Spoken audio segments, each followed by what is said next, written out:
Tom Hee secara resmi mengakhiri periode tanpa klub.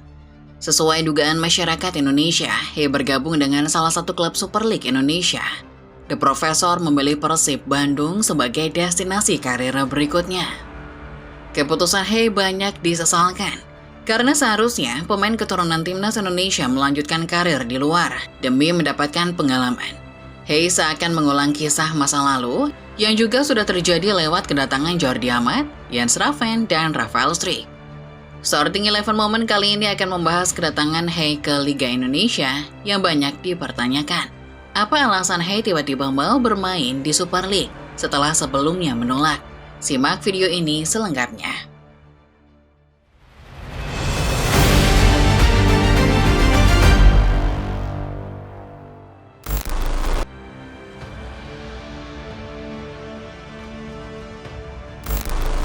Setidaknya sejak 3 tahun terakhir, PSSI gencar melakukan naturalisasi. Ketika tampuk kepemimpinan dipegang Erick Thohir, proyek yang satu ini makin masif.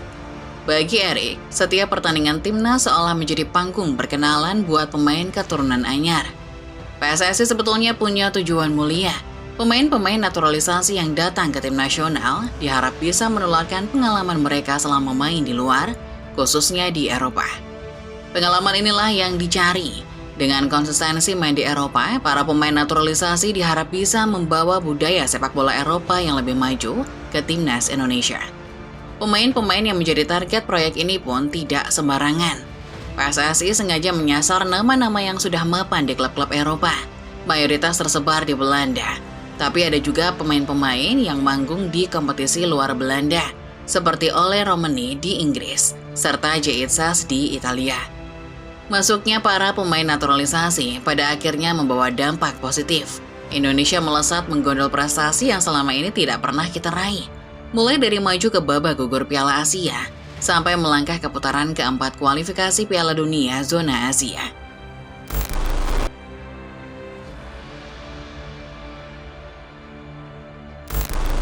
Kita semua paham apa tujuan awal PSSI melakukan naturalisasi. PSSI mencari pengalaman dari mereka-mereka yang konsisten main di luar. Ini dilakukan supaya para pemain bisa membawa budaya sepak bola luar yang lebih kompetitif ke dalam budaya sepak bola Indonesia, khususnya tim nasional. Sejumlah pemain yang awalnya masih bermain di luar juga diharap bertahan. Ketakutan sempat muncul karena sejumlah pemain naturalisasi Indonesia kesulitan mendapat menit bermain di klub luar. Masalahnya beragam, mulai dari ketidakcocokan taktik sampai isu prioritas slot regional di beberapa klub. Masyarakat banyak yang takut naturalisasi cuma menjadi awal kehancuran karir para pemain keturunan. Pola itu sudah pernah terlihat di masa lalu. Sejumlah pemain naturalisasi yang masih bermain abroad tiba-tiba pindah ke Liga Indonesia dan mengalami penurunan karir. Saran masyarakat tetap, pemain naturalisasi harusnya tetap main abroad. Bahkan kalau bisa, Indonesia mengirim lebih banyak talenta dari dalam negeri ke luar negeri. Tom Hee, salah satu pemain yang kontraknya habis di musim panas ini, agaknya juga sepakat. Jenderal lini tengah Indonesia ini sempat menegaskan kalau main di Eropa menjadi prioritas utamanya.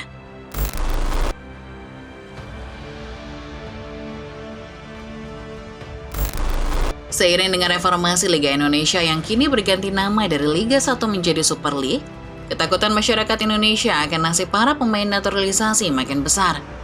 Super League perlahan mulai menggoda bintang-bintang keturunan Indonesia di Eropa dan luar negeri. Jordi Amat jadi nama pertama yang pulang kampung ke Indonesia. Pemain yang baru habis kontrak dengan Johor Darul Ta'zim ini memilih Persija Jakarta sebagai pelabuhan utamanya. Jordi bahkan mengatakan Indonesia adalah rumahnya.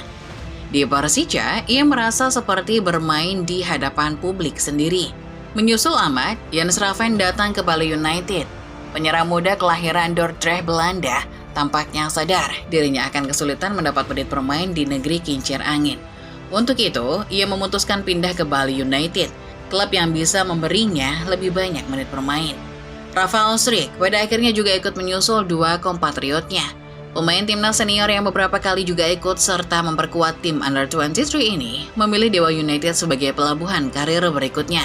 Struijk sempat kesulitan mendapat menit bermain di klub Australia, Brisbane Roar. Dia mungkin melihat Indonesia adalah jalan tercepat menjemput menit bermain reguler.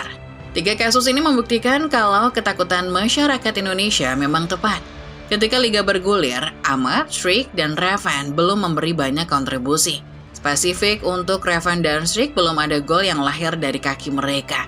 Schrick bahkan tampak kesulitan menyesuaikan diri dengan Dewa United dan atmosfer Super League secara keseluruhan.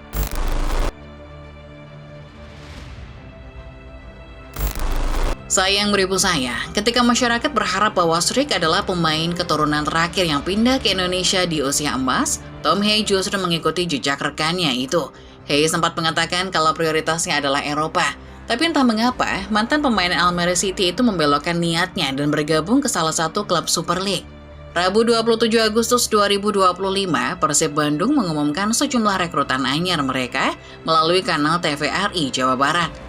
Pengumuman ini menarik karena Tom Hey termasuk rekrutan yang diperkenalkan Maung Bandung. Hey resmi mengakhiri masa free agent-nya dan kini menjadi bagian dari skuad Bojan Hodak.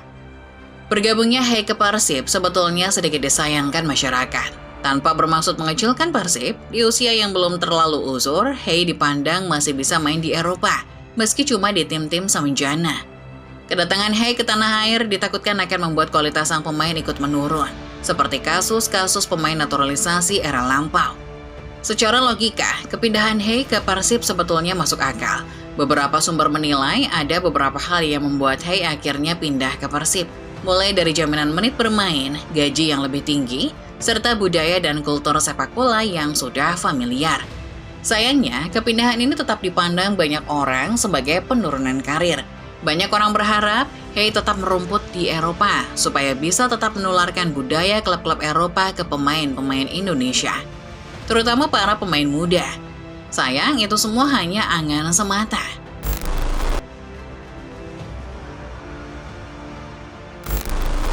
Sekarang, setelah melihat kasus Hey, pertanyaan dan ketakutan masyarakat kembali muncul. Apakah semua pemain keturunan akan berakhir di Super League Indonesia? Apakah pemain-pemain ini akan datang berbondong-bondong ke Indonesia dengan dalih dan modus lama demi menit bermain yang lebih banyak?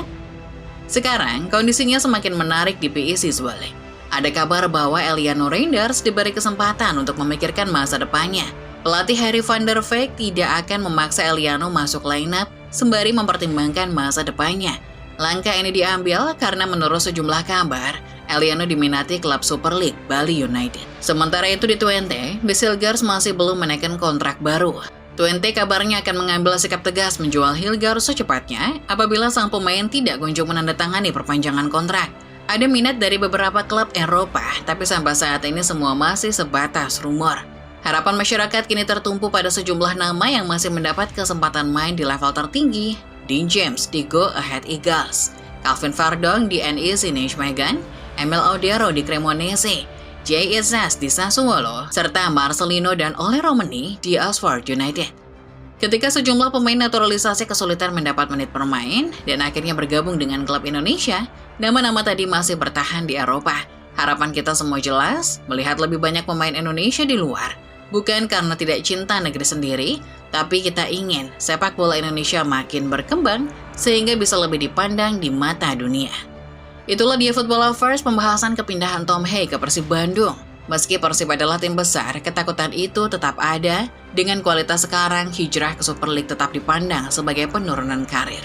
Lalu menurut kalian sendiri Football Lovers, apakah dengan pindah ke klub Indonesia seperti Hey, berarti seorang pemain tadi sedang menghadapi awal penurunan karir? Tulis opini kalian di bawah ya. Terima kasih sudah menonton sampai tuntas. Like video ini kalau kalian suka, subscribe channel Sorting 11 Moment, dan jangan lupa nyalakan notifikasinya, karena akan ada pembahasan-pembahasan menarik dan terupdate seputar sepak bola setiap harinya yang sayang untuk dilewatkan. Sampai jumpa di video berikutnya.